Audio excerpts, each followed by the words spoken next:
system of classification.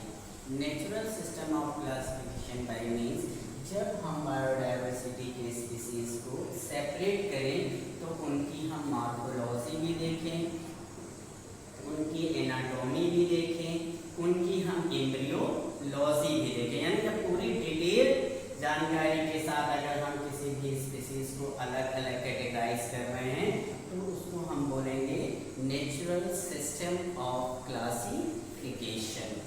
Now next term आता है बायोनॉमिनल nomenclature.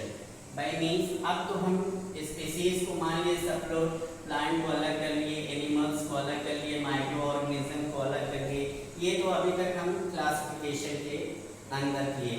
अब हमें उनका नामकरण करना है। बाय मीन्स जैसे बहुत सारे स्पीसीज रहते हैं उनका एक पर्टिकुलर इंटरनेशनल नाम रखा गया कि कहीं भी अगर हम जाएं, जैसे सपोज हम ह्यूमन बॉडी है, कई जगह आदमी कहते हैं, कई जगह मनी कहते हैं गांव वगैरह में, तो उसी तरह एक उनका साइंटिफिक नेम रख दिया गया जैसे होमो सेपियंस। तो होमो सेपियंस आपको किसी भी कोने में आप चले जाएं, अगर आप होमो सेपियंस की बात कर रहे हैं तो सब लोग लगभग जान जाएंगे कि हाँ ये ह्यूमन के बारे में ही बात कर रहे हैं। ऐसे आम का, नीम का, हर एक डिफरेंट टाइप के स्पीसीज का एक नॉमेनक्लेचर यानी उसका नामकरण किया गया। इसमें दो टर्म्स बहुत इंपॉर्टेंट होते हैं, first is the genus and second is species. जैसे सपोज किसी का नाम है राकेश यादव, तो दो टर्म्स यूज किए, एक हो गया राकेश और एक हो गया यादव। एक उसका अपना नाम हो गया और एक हो गई उसकी जाति। तो जो जीनस होती है वो होती है सरनेम और स्पीसीज जो होती है वो होती है उसके कॉमन नेम। अब जब इसको लिखने के टर्म्स में जब क्लासिफिकेशन आगे चैप्टर में पढ़ाएंगे आगे टॉपिक पे, तो उसमें ये नीचे टर्म्स आते हैं। जब हम जीनस लिखते हैं तो उसका हम हमेशा पहला लेटर्स कैपिटल में लिखते हैं। जैसे अगर हमें ह्यूमन का लिखना है होमो सेपियंस, तो होमो जो लिखेंगे वो हम उसका एच जो है हमेशा हम कैपिटल लेटर में लिखेंगे। सेपियंस मीन्स उसका अपना नाम होता है, इसका फर्स्ट लेटर हम हमेशा स्मॉल लिखेंगे। ये बहुत ध्यान दीजिएगा इन दो टर्म्स में जब भी किसी की भी क्लासिफिकेशन लिखें तो जीनस और स्पीसीज को लिखते समय जीनस का फर्स्ट लेटर हमेशा कैपिटल में होता है और स्पीसीज का हमेशा फर्स्ट लेटर स्मॉल में होता है और दोनों के नीचे आप अंडरलाइन कर देते हैं। लेकिन यही अगर चीज़ किसी प्रिंटेड पेपर में प्रिंट आउट होता है तो इटालियन लैंग्वेज में वो लिखा मिलता है आपको। क्लियर? नेक्स्ट आता है आपका taxonomy. Taxonomy means the branch of science which study about classification nomenclatures, यानी ये सारे टर्म्स हम टैक्सोनॉमी के अंतर्गत स्टडी करते हैं। अब Linnaeus is the father of taxonomy. Linnaeus जो थे और लीनियस वो फादर ऑफ टैक्सोनॉमी कहलाते हैं। अब इस चीज़ को अगर बायोडाइवर्सिटी को सिस्टमेटिक अभी नहीं समझना है तो इस तरह ऐसे भी समझ सकते हो कि जैसे सपोज मान लीजिए आप सेंट जेवियर्स स्कूल में पढ़ रहे हैं और कोई अनजान व्यक्ति अगर आपको सर्च करने आ जाता है स्कूल में तो वो आपको पर्टिकुलर तुरंत नहीं पा सकता कि हाँ इस नाम का लड़का हमें तुरंत चाहिए। सबसे पहले तो उसको आपको क्लासिफिकेशन बतानी पड़ेगी। पहले आप डाइवर्सिटी बता दीजिए कि सिंपली टर्म्स में बॉयज़ है कि गर्ल्स है, तो ये फाइंड हो गया कि हाँ भाई बॉयज़ है तो अलग हो गया। उसके बाद क्लासिफिकेशन, क्लासिफिकेशन का मतलब उसको आप क्लास बता दिए, भाई ये 8 क्लास में है, 6 क्लास में है, 7 क्लास में है, तो ये आपके क्लास से फाइंड हो गया।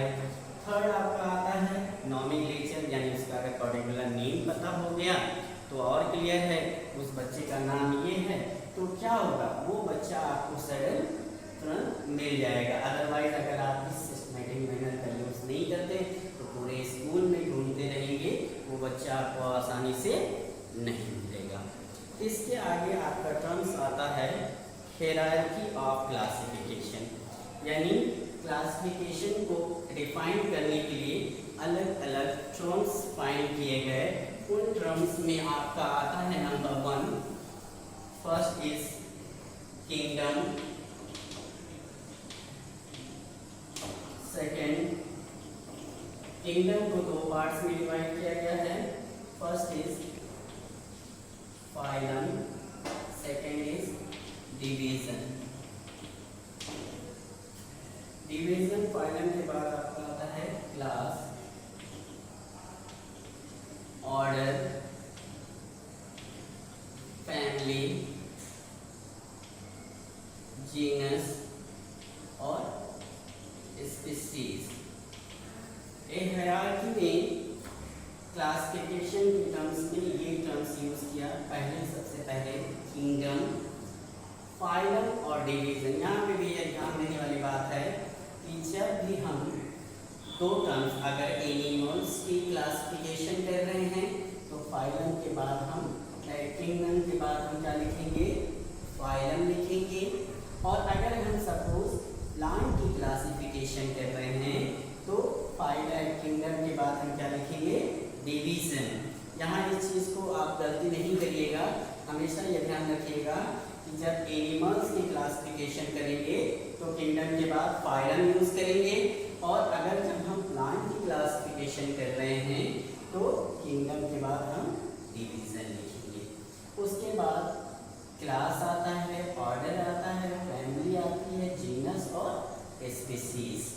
अब अगर सपोज किंगडम में हम क्या लिखते हैं, किंगडम में हम ये लिखते हैं कि एनिमल किंगडम है कि प्लांट किंगडम है।